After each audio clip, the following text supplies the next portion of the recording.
I've read an article of yours a while back that I reference a lot, especially in our fat phobic culture. Hmm. Um, how I fell in love with fat. And I don't know if I'm misquoting your original first line is what does this skinny white guy know about fat anyway? Well, I didn't give the article that title. That was in a newsstand publication, and I wrote something about fascia, and they're like, "Fuck that! Nobody knows what fascia is." We're going to say how I felt. This is going to get readers going. I mean, at one point in there was like an Adam and Eve, each being given a tunic by God, a yellow tunic being the fatty layers, um, in different proportion. And especially now that I know your Catholic upbringing, I think thought that was interesting that you were rewriting scripture. Yeah. But I'd Oh, be I do curious that both a little bit of the everything. story behind that as well as your is speaking to fat a little bit and the Yeah, sure. Yeah, well, for one thing, I am offended by our fat phobic culture, which I consider to be an offense against women and an offense against the gift of the human body in its many layers. So it's like, why isn't there any fat in that chart, of anatomy? Well, we've all got it. And if it's missing from the chart and that's our mirror, then we're looking in a mirror that has no fat and something's wrong there, right? Because we are fatty creatures. That is one of the central or one of the particular uniquenesses about the human mammal, is the human primate is our fat is our the fatty layer. We're the shiny skinned hairless ape, right? We're and that's because of that fatty layer underneath our skin. And I found that that's one of the characteristics of human variability is the differences in the thickness of our fatty layer from one area of our body to another, from one time in our life to another, and from one person to another. So much of what we recognize when we see one another is afforded to the lines of our form by the underlying fatty tissues, right? So it's very characteristic of humans, is what I'm saying, to be fatty. So it's very uncharacteristic of humans to be fatless, you know. So no fat, low fat is suspicious to me from an anatomical perspective. It seems like a value judgment. And besides, they just take all the fat out of that product and put it in another one because that's actually what fills you up and tastes good. So I've spent my whole career trying to make a place for our our subcutaneous fat because A, it belongs there, B, it has a magnificent array of physiological functions. It's a huge endocrine organ on our body. It's viscera at the surface. It's part of our metabolism. It's part of our success as a species because we can go into environments and change our fatty layer relative to the environment in a way that helps us to succeed in that environment, more so than if we were incapable or fixed in our fatty layer. We actually have a very variable, morphable fatty layer. That's an incredible resource as well. And yeah, in our culture where we have no fasting and constant food availability 24/7, 365, it can work against us. And also because we don't walk like we used to. When we were hunter gatherers, we'd walk 100 miles a week. And, you know, and we're a high burn creature. We burn a lot of calories. We even burn a lot of calories just talking and thinking about things. We're not like some of the other creatures on the planet that are very slow burn. We're a high burn creature, and we need to be able to store fat to account for our high burn character in the context of potential needing to fast or do without. So it's very adaptive uh, to have our fatty layer, and it's just mean to try and problematize something that's part of our anatomy, and that's a gift. I'm not saying we can't have pathology in that layer. We can have pathology in any tissue of our body, and we certainly do have pathology in that layer. But to pathologize the layer per se, you know, as if it shouldn't be there, as if there's no healthy version of it, or as if there's one healthy version of it and all the other versions of it are unhealthy and should be disparaged, and we should be cruel to those people and consider them moral failures if they have more fat on their body than another. Say, actually, yeah, we'll see how much of a failure they are when the shit hits the fan, and you're skinny and hungry, and they can outlast you by several months. Speaking of Suddenly, resilience, right? suddenly, yeah, exactly. Suddenly, that person is very resilient. So it's very context based. Um, and it's also super interesting. I mean, I'm astonished myself that I find it incredibly compelling, even after 30 years, to dissect that layer. I'm still learning about it. It's bottomlessly interesting. It's highly innervated. It's a sensory layer. It's a lymphoid organ. It's helping to protect you uh, in many different ways. And it's also kind of sexy and sensual. And we love to hug it and ride on it and fuck it, frankly, because it feels good. So, as much as people will disparage it, they don't mind squeezing it in bed. It's kind of fun, and it's kind of mean to make a person only have it in certain places, right? Which is just an impossible demand, and it's humiliating and frustrating and mean spirited, I think, to insist that it just be, you know, on the chests and ass of women.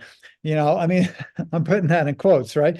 Because, like, what is considered to be fashionable in the fat department varies greatly depending upon where you are on the planet, right? Where there's very different relationships with those tissues and where they, quote, belong.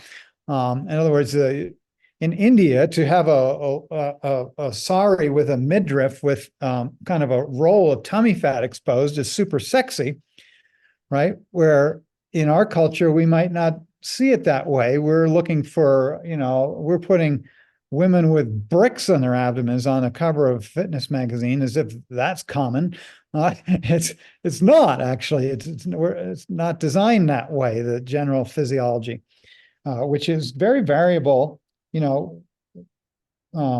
throughout our species. And you could line up 1,000 people, but don't show their faces and just say show their torso, and line up 1,000 people and put them sort of in array from very low fatty deposition to higher fatty deposition. I guarantee you wouldn't be able to tell men from women along that array. We would have to break down those categories because there's such a great continuum of the distribution of fatty tissues throughout the bodies of our species. And I tend to think, when I think resilience and ability to take the different challenges in life, I tend not to just think of it from an individual species standpoint. What you're describing and we've been talking about is the variety of people out there. Yeah. And we all sort of have a place and a strength, and if we didn't have that, we would be very fragile as a community, as any human communities. So beautifully true. I'm waving the cheer flag here for that, what you just said. That's beautiful. Additionally, I would add that, like, I know people who've struggled with obesity their whole life, and then as they reach their 90s, they're struggling to eat enough and maintain their body fat. And it's like, wow, I'm so glad you had that reserves of obesity that you were beating yourself up over for years, because had you not, you might not be alive still. Yes, that's right. And our pharmaceutical industry and our government hasn't helped at all, I have to say, in this department, because they changed it like on a day. They republished the charts, and we're like, okay, now this is obese. This amount of subcutaneous fat is now obese. And all of a sudden, like another half, a quarter of the country became obese overnight. Obese is a label. And there can be, there's a wonderful book. It's called, I think it's called Health at Any Size. It's on my shelf over here. Health at Any Size. And I thought it was a brilliant book because it completely aligned with my own experience in the anatomy lab of the variety of human forms, and that you can be, so although your government chart may say you're technically obese, you might be dancing up a storm, healthy as can be, have great movement, feel comfortable and happy in your body, and enjoy a fabulous sex life. Or be So, Shaquille O'Neal, who was technically obese based on those charts. well, exactly. It's crazy. What count? I remember this was very disappointing to me. I was at the Bodies exhibit in South Street Seaport in Manhattan. I think that's where it was. I don't know if it's still there anymore, but the Bodies exhibit was kind of the knockoff exhibit done by one of Gunther von Hagen's proteges, and began to compete with him. And that's, they didn't have a permanent Body Worlds exhibit in Manhattan. They had the Bodies exhibit, which was a different company basically. And I went through that exhibit and failed to see any representation of this thing that I've been dissecting my whole career. And also at that point, I hadn't seen any of the subcutaneous adipose. Well, it turns out that you really can't preserve it very well because the lipids go rancid, right? Or they need to be, they don't survive the chemical processes that they put the tissues through to plastinate them. And so at that point, there hadn't been any plastinated fatty tissues. And so I went through the whole exhibit and didn't see any fat. I was like, well, this is hardly a representation of the human form if there's no fat. And then there was one model at the exhibit, and it was a cross-section of the human body. And in that cross-section, there was a minimal complement of fatty tissue that you would expect on any human form who was generally trim, maybe this thick or something, right? And they identified it as fat, and then had an 8-paragraph long screed decrying obesity. So that the singular representation of fat in the entire exhibit was there to mock and deride it. And it wasn't even pathological fat by any No, stretch of the imagination. No, not by any stretch of the imagination. And I remember also once Dr. Oz was on Oprah, and he had some human tissue on a table. It was like the greater omentum. Now, the greater omentum is a fatty apron. That's its job. It's a lymphoid organ, and it's fatty. All of our lymphatic tissues are fatty. And he used it to represent the dangers of visceral fat.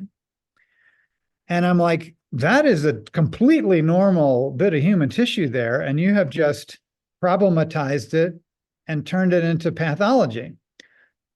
In both of these instances that I am offering, there's a characteristic deprecation of fatty tissue that's in our culture and I'd say that's the pathology. The pathology is the hate for the tissue, because how are you going to enter into a meaningful relationship with something that you've been taught to hate?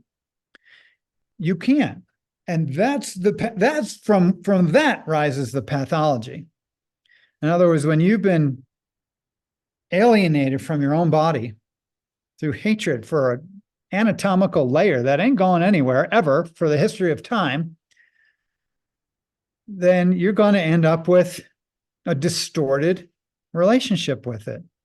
And that can manifest in anorexia or bulimia. That can manifest in all kinds of body dysmorphias, either self-hatred because you have fat or a pathological elimination of it, right, are all, to my mind, cultural artifacts of a pattern of hatred that's actually been marketed in order to sell weight loss reduction, gym memberships, uh, uh, you know, and the idea that everyone should be in a size 2 dress. So Kind of pisses me off, you can yeah. tell. And I'm right there with you. And at the same time, there are people who have more fat than would be ideal for them. And many Absolutely. people in hearing this might go, yeah, I agree with you in theory, Gil, but I could stand to lose a few pounds. And Yeah, well, it's before sort you, of like, and yeah, how do we know if that's true, that we could stand to lose a few pounds? this is a great question.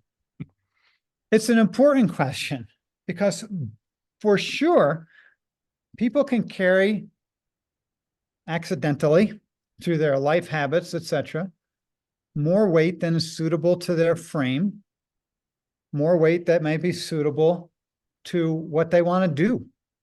In other words, it boils down to what you want to do. So could you stand to lose a few pounds? I totally get it. That's built into our culture. But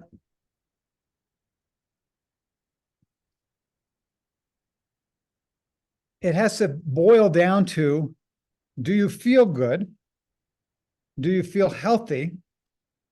Don't use metrics of some chart from the government to From the decide insurance what's the right companies most of the time. insurance company. Yeah, to decide what's the exact amount of subcutaneous fat that you should be carrying. Are you enjoying your body? Is a better question. Are you enjoying it? Because you can carry so much weight that your knees don't work for you anymore. You can carry so much weight around your kidneys that your guts sort of spill out, and you're not enjoying levity anymore. You've tossed your guts out of your pelvis, and now they're in gravity, and you got to drag them around. That's not as ideal as a kind of containment, and yet you can be, again, as part of human variation, as part of a representation of the glorious variety of our species, you can carry more weight than is in those charts. It's healthier to be 40 pounds overweight than to be 10 pounds underweight, basically. You gave in that example of an elderly friend or relative. My mother's still thinking she should be dieting. She's 89 and she's skinny. When she got cancer, she was happy because she lost all kinds of weight. People could be a little off, right? In our culture. And she finally realized, oh my gosh, there's something a little off here. I need to eat. She was starving herself to death. You can't do that when you're 89, because if you don't eat for 3 days, you die. Your electrolytes and everything gets all messed up, and it's dangerous.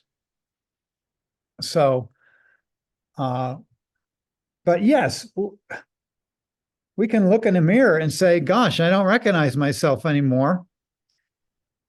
And in part, we have terrible diets. You know what I'm saying? So we garbage. Everything in the middle of the supermarket is pretty much, if it's, I use this print, if it can't rot, it's not food. You know what I'm saying? So I've I don't know if I made up this line or I stole it from somewhere, but we don't have a obesity epidemic. I kind of bristle when I hear that. We have a nutrition epidemic, which yeah, can well, go in either direction. We have, I don't know what the exact ratio is, but for every 10 people who is unhealthy because they have too much weight, there is probably at least one person who's unhealthy because they have too little weight. And yeah, that ratio could be completely off. I wouldn't be surprised if it was any lower. And there is Trevor Noah from The Daily Show. There's a great quote that he had. He said, when I was a child growing up in Africa, my mother would tell me to finish the food on my plate because there were starving obese children in the United States. And I just love that, because just because someone is overweight doesn't mean that they're getting the nutrition they need. That there is a nutritional problem here, which might yes. actually be them not being satiated from having good things.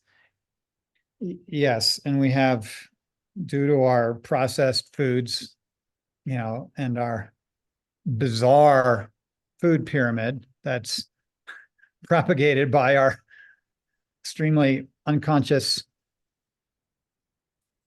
establishment perspectives, we have a strange emphasis on certain types of foods and de-emphasis on other types of foods. And as variable as our human forms are in their shapes, we're also variable in our nutritional needs from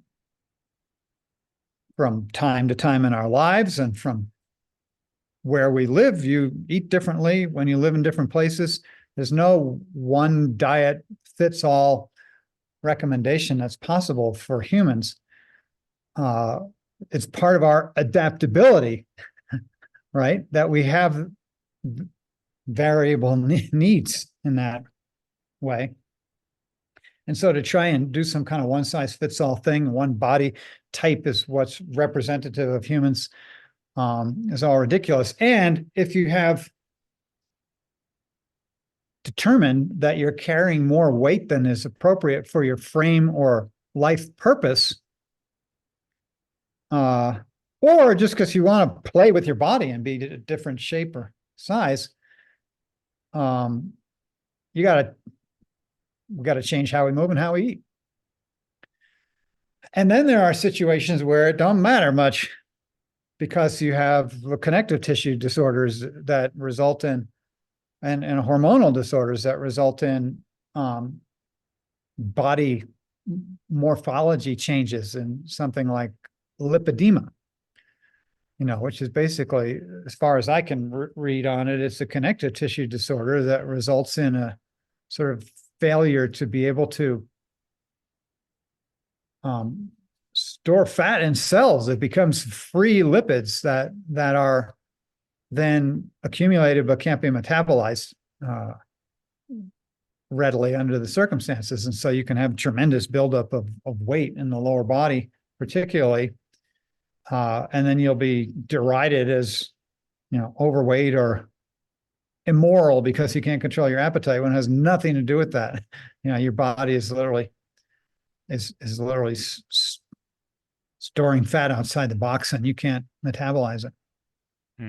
So, again, because of our very narrow lens on the moral turpitude of fattiness, we don't even have a place to consider what people who are suffering from various health challenges are facing. But yeah, when I see kids, who are tremendously overweight for their frames and sucking on soda, or MSG is what they literally give to rats in a laboratory to make them fat. If you need fat rats, you feed them MSG. We have this soda culture, which in itself is so unhealthy. So we have tremendous nutritional deficits, and we have a medical establishment that considers the consideration of nutritional components to be almost a heresy. They worked really hard back in the early part of the 20th century to wipe out conversations around nutrition, because we wanted to manage everything with pharmaceuticals and they don't even teach nutrition in medical school. Still, you're not going to learn anything meaningful about nutrition in medical school, because their job is not to use food as medicine, which it is, but to use pharmaceuticals as medicine. And so nutritional information is virtually considered as a lethal competition to the pharmaceutical industry. And so you're never going to find any support for meaningful consideration of what is healthful nutrition in our established culture. We have to go outside of it to find our way through that.